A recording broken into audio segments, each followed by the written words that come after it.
Hey there, everybody. I am joined by Andy Talaga, and we're here to talk about the exciting announcements today about Lorcana TCG. And if folks like the channel, I just want to remind people to like and subscribe. It really helps us figure out what the heck kind of videos to make and what people enjoy.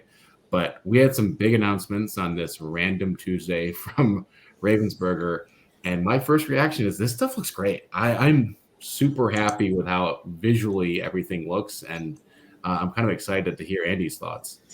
Yeah, I mean, I think every time I see new stuff come out from them, I get pretty hyped about it. Like the product looks great. It's just like there's these like big lulls in between, like when they release stuff. I mean, I guess the last like couple weeks they put out like a couple of like preview cards. Obviously, this is like the huge big announcement that we're probably going to get for a little bit, but then like when it like lulls off, like my hype for it dies, but then I see something else cool come out and it's like, wow, this looks really good. Like I'm really kind of Yeah, excited about it again. I completely agree. And so I think the big piece of news is the release date is going to be August 18th. And one of the key things there as well is that it's going to be a local game store release date. So I think you're going to start to see, some advanced promos and stuff appearing in local game stores. But to me, it also communicates an understanding from Ravensburger that the local game store scene and that tournament scene is key to launching a successful trading card game. You just cannot do it without the buy-in, from these, thousands of local game stores. Hopefully there's still thousands, if not hundreds of local game stores across, the US and the world that are going to be running tournaments, that are going to be creating community, because ultimately that's what keeps together games. And then 2 weeks later, there's going to be, I think on September 1st, there's going to be a mass launch and sort of, it'll be at Target and Walmart and all these sort of things. So Sure. I think there's a lot to like about that schedule. It's giving a nod to local game stores. And I think that's a really positive sign that Ravensburger is thinking about this and sort of listening. Yeah, and I think it also shows that they're thinking about it more than just like, you know, kid picks up a pack at Target and the parents buy it, but that you're going to have some type of grassroots or like local game store style competitive scene, uh, Right. which is encouraging to me that they're going to do things that are going to like help support local game stores with like whatever. Because I'll just use like magic terms, but like Friday Night Magic type things, right? Or like city champs or something like that. So that's really cool. The other thing that I thought was really neat about the announcement dates, which I hope they do better than what they did at D23, is there's going to be some like preview promo card type thing at Gen Con 2 weeks before that. So on like August 1st, August 3rd, whatever time Gen Con is, that like first weekend in August, there's going to be some promo stuff coming out, which like, I mean, 900 sets at D23 is probably the very wrong amount to have released unless you like really want to go hard on collector market, which maybe they could, because like reading through some of the description of this stuff, there's like rares, super rares, legendary rares, foils of each of these things. There were like oversized cards. There's like a bunch of stuff that like got my like collector, I was like, ooh, legendary rares. What are those? Like, A legendary foil rare. Wow. legendary foil rares, right? Like, I'm like pretty excited about that stuff. So, but at the end of the day, like when you go to Gen Con, like I can understand some like, and it's not a good understand, but like I could understand somebody being like, well, D23 is not like a gaming convention. It's just like a showcase of Disney stuff. So we're going to take a little bit of product there. But like Gen Con's a full blown gaming convention. You're probably, even after COVID, you're probably still 50, 60, 70,000 people going to that. If you show up with 900 sets to 70,000 people, like this is going to be your debut of the game essentially. You better come with more than 900 So sets. I think the other thing that I hope they're doing in the next 7 months is staffing up. Is just hiring up. I don't think they quite understand. I mean, maybe they do, but I was looking at the official website of Fort Lorcana, and they have a YouTube video up, and it has like 100 views. Right? I'm like, you guys just gotta. You have all the artists, you have all the right pieces in place. you just got to like market this a little bit better. You got to hire a whole social team, marketing team. You got to like get this out there. Yeah, I mean, like I said, when I look at the product, like the screenshots of what they shared from their, Which I'm going to just pop those in here actually, so I we mean, can kind of look at this. this looks really well put together. It looks fantastic. Like the colors that they choose, like this is gonna pop off of a shelf. Yes, absolutely. And it like just seeing this makes me like really excited for it. I'm like, oh man, I can't wait to buy literally all of this stuff. So I think we can even let's just like quickly walk through this like from left to right. I think it's pretty interesting. So you have the boosters, you have the three different packs. So it's like there's going to be sort of like sealed individual packs that look like this that are maybe more going to sit on a shelf and Target, hang hang from the little rack, and then you also have sort of the booster box here, and then you're going to have three starter decks. And we were talking about this before, but it's really interesting the character choices of the starter decks. So a lot of these are very retro, right? Like you have Simba and Cinderella. Like Simba is not something appealing to a kid. That movie came out in 1994, right? So, it's like this is pretty retro. Then you have like, Cruella de Vil, and I think this is Aladdin, and then I think this is Moana, and then maybe Mickey down here. So it's a really interesting selection. And this is definitely focus group. This is definitely intentional. So you have three starter decks. So this is a really great sort of starter package, right? You're at the store. What do you buy? You have some starter decks. So interesting there. And then you kind of moving across, you kind of get into this like, it's almost like the spectrum of collecting, where then you have like a gift set, right? You want to get your kids something for Christmas for them to like get started in this game. You have a gift set, which looks like it has 4 booster packs, some tracer tokens, 2 big foils, and some oversized stuff. So, interesting. It looks like these are just the packs. I guess these are going to be, like what is it called? Blister packs, I think. Then these are like them outside of it. And then this right here is basically for collectors, right? This is like the Illumineers Trove. I forget what's exactly. I think it's like 8 packs and a couple sort of like more collectory items. So I think they're doing a really good job of appealing, across the spectrum. We have some pieces here for immediate play, right? And starter decks and boosters. And then you have sort of the what you get your kid for Christmas and the gift set. And then you also have something for collectors to buy and then stick in their closet and forget they have it for 25 years. So yeah, exactly. I think it's also interesting. Obviously the people that designed the game are, some of the people that were designing the game come from Magic, and you've got this color spectrum and stuff of different inks. So like when you look at the starter decks, usually, and I could be just completely wrong, obviously this is all speculation, but like if anything that we've learned from other games is like usually if you put out a starter deck, you're going to have cards of those 2 colors that work well together, so you have like kind of a functioning out of the box play experience. So it's interesting to see where they've paired up the different colors. So you have like green red, and then blue white, and black orange, basically, whatever they officially call them, amethyst and amber Onyx, and maybe, or like something like that. Yeah. So it's almost like the color pie in Magic. So you've got I can probably expect like red green beads, blue white control, black orange, like whatever, like control or something like that. I also just say from a structural gameplay standpoint, the fact they have 6 colors just tells me that they're preparing for the long haul, right? Like, they're really preparing to be able to iterate on this game for a long time. So the initial set, I think, is going to have 200 cards available, which I think is a good base set size. It's not overwhelming. You can kind of, it'll take a little bit of time to figure out the meta, but, I think it's accessible for kids. It's not like a 380 cards starter, base set.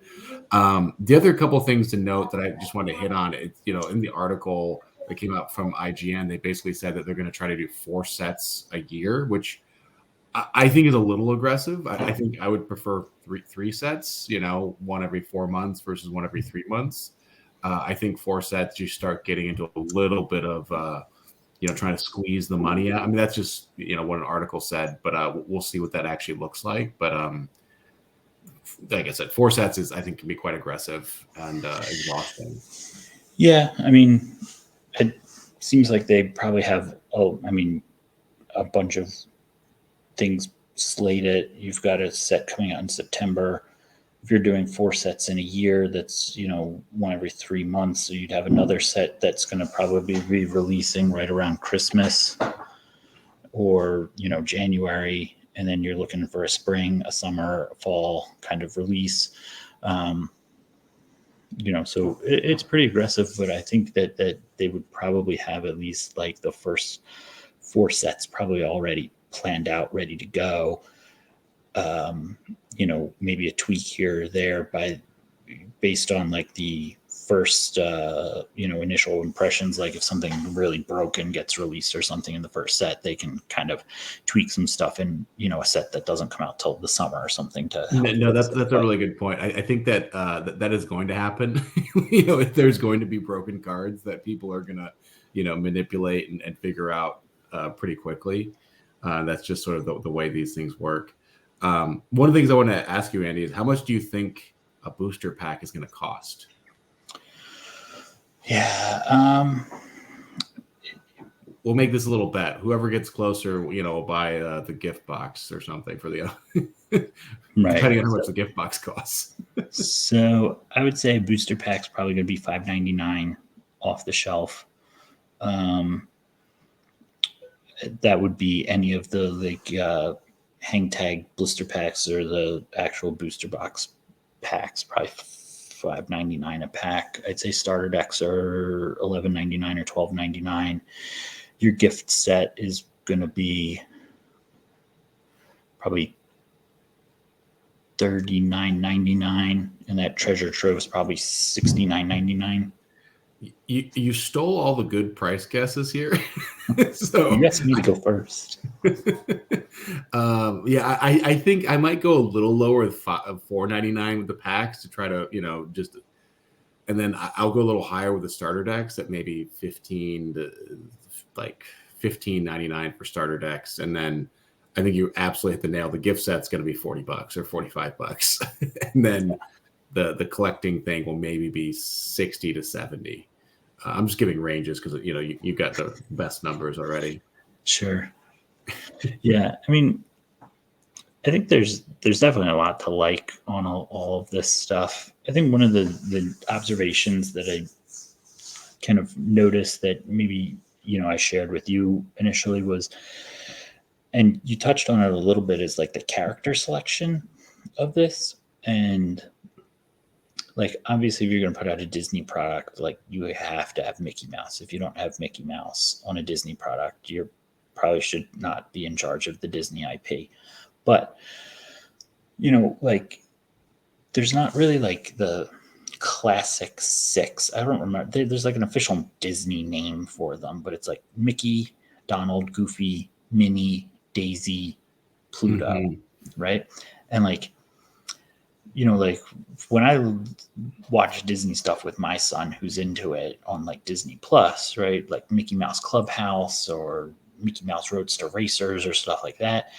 It's all about those 6 characters. Whereas this product, like if you look at the character spread here, it's very much not that, right? Like there's no Donald, there's no Minnie, there's no Daisy, there's no Goofy anywhere. It's possible that they'll show up in the set, right? Like, sure. But like you've got Frozen, Maleficent, whatever her name is, Elsa, Maleficent, Cruella de Vil, Aladdin, Simba, Cinderella, Moana, Hades, Mulan. From what we've also seen, you've got Captain Hook, you've got Robin Hood. There's the other version of Maleficent, the dragon version. You've got Stitch, etc. Like these are very much Disney movie properties, and they bridge both like the golden age of Disney, that is Cinderella, Cruella de Vil, but they also have like a bunch of like the Disney Renaissance stuff, but not like the Disney Renaissance movies that like I would have probably expected to see. That is like in the 90s there was like a movie like every year, right? It was like, I don't remember the exact order, but it was like Little Mermaid, Beauty and the Beast, Aladdin, Lion King, Pocahontas, Hunchback of Notre Dame, Hercules, et cetera, et cetera, et cetera, like all the way out. And then like it kind of trailed, like by that point I was out of Disney and like well into Star Wars and stuff. But like, you know, Pixar then kind of came in and took over a bunch of like what that like market, and then Disney acquired them or whatever. But like, you know, like I just feel like